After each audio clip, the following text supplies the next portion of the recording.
शिक्षक कहले भावे जे मनर दुख बुझिपारे जे मन विद्यार दुख बुझिपारे मोर पढ़िबार शैली कौन मु कौन पढ़ा चाहूँ से अनुमान करें आवश्यक है शासन करे स्नेह श्रद्धा करुणार हिमालय से वज्र पढ़ी दृढ़ पढ़ी क्षमा सागर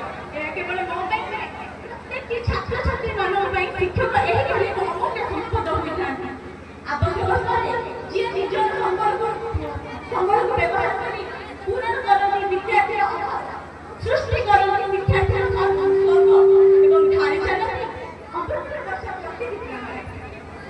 आज मंचरे मोर युक्ति कौन केवल छात्र केवल मेट्रिक माध्यम शिक्षा ग्रहण कर कौन ए शिक्षक मान भूमिका ग्रहण कर कौन जड़े छात्र शिक्षक बिना सहायता आगे बढ़ी पार मोर दृढ़ अंतर हो